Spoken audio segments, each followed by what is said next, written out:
আরব parliament যেখানে স্পিকারের হাতে মাইক অফ করে দেওয়ার কোনো ক্ষমতা নেই, এমন পার্লামেন্ট যেখানে সরকারি দল বা মন্ত্রী কথা বলার পরে বিরোধী দল থেকে তাকে ক্রমাগত প্রশ্ন করা যায়। আমরা তো এরকম একটা সংসদ চাই যেই সংসদে আমাকে আমার বক্তব্যের চেয়ে বেশি তাকাতে হবে না যে আর কয় মিনিট আমার বাকি আছে। আমরা তো এরকম সংসদ চাই যেই সংসদে জনগণের পক্ষে কথা বলার সময় মিনিটে মিনিটে স্পিকার মোবাইল বা মাইক বন্ধ করে দিয়ে বলবে না রুমিন ফারহানা আপনার সময় শেষ। আমরা তো এরকম সংসদ চাই যেখানে স্পিকারকে হাত জোর করে বলতে হবে না মাননীয় স্পিকার আর একটা মিনিট দেন, তাই না? ইনশাআল্লাহ যেদিন তোমরা রাজনীতিতে আমাদের হাতকে শক্তিশালী করবে, আমাদের পাশে দাঁড়াবে, যেদিন আমরা নতুন প্রজন্মের সংসদ পাবো, সেদিন আশা করি আজকের এই সংসদের মতো একটা প্রাণবন্ত এবং সকলের জন্য সমান সুযোগের সংসদ পাবো।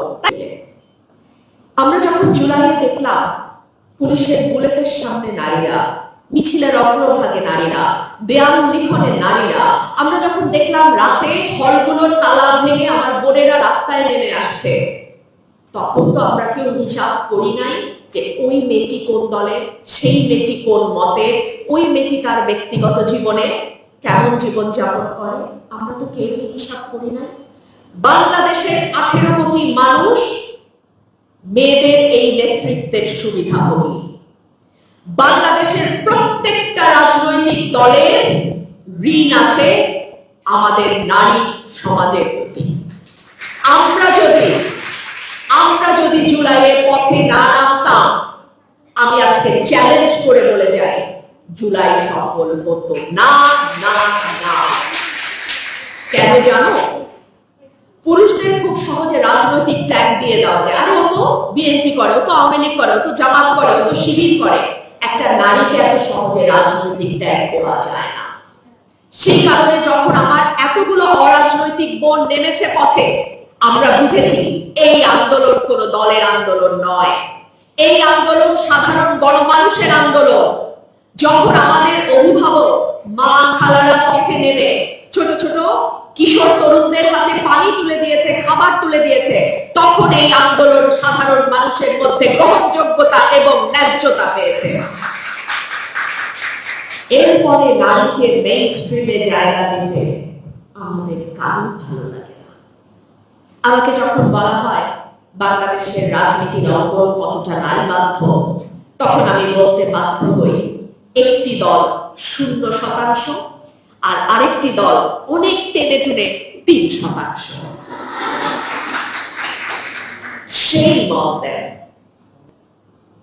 একটু তার মনে হয় যে ঋণদাতাকে যদি কোনোভাবে একটু খাটো করা যেত ভালো হতো। আর সেই ঋণদাতা যদি নারী হয়, নারীর কাছে ঋণ কেউ সহ্য করতে পারে না।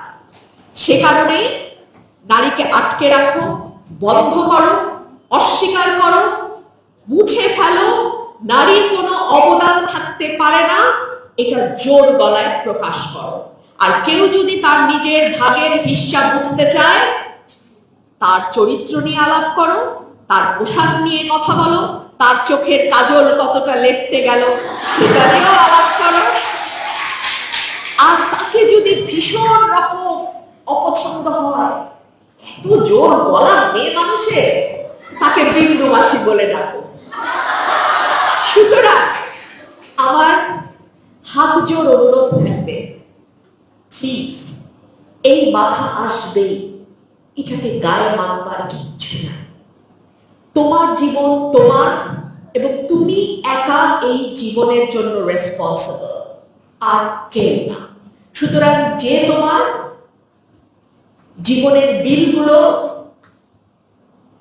দিয়ে দিচ্ছে না, তার কথায় কিচ্ছু যায় আসে না।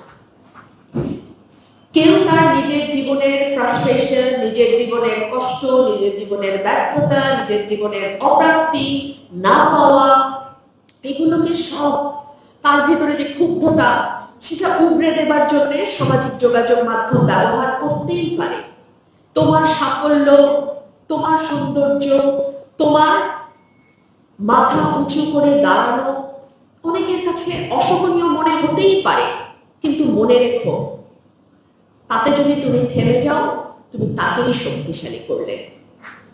তাতে যদি তুমি নিজেকে হারিয়ে ফেলো, তুমি আরেকটা মেয়ের পথে প্রতিবন্ধকতা তৈরি করে। বাংলাদেশে অনেক নারী আছেন যারা মেধায়, যোগ্যতায়, প্রজ্ঞায়, রাজনৈতিক বোঝাপড়ায় এবং সাহসে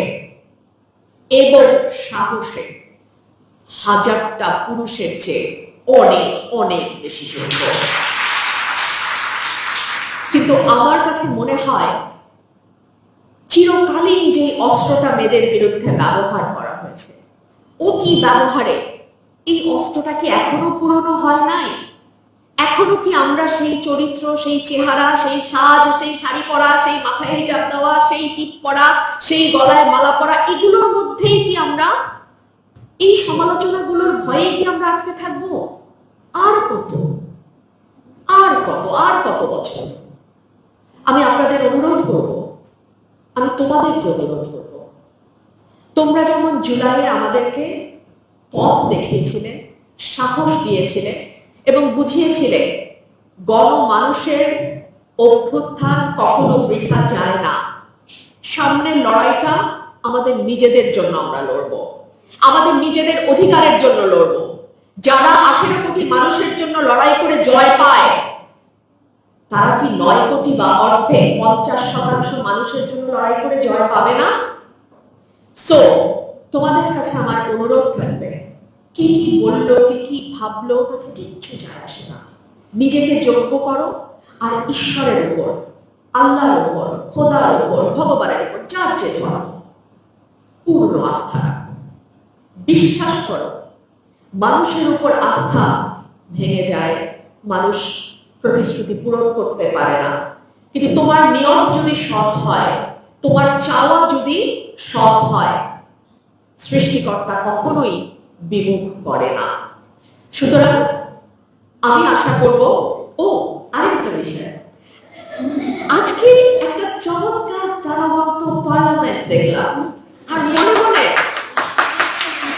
মনে মনে আফসোস করলাম, কি প্রজন্ম আমার সঙ্গে নতুন যুগের যে ভাই বোনেরা যুক্ত হয়েছেন, তারা আসলে পরাজিত হতে শেখেন নাই।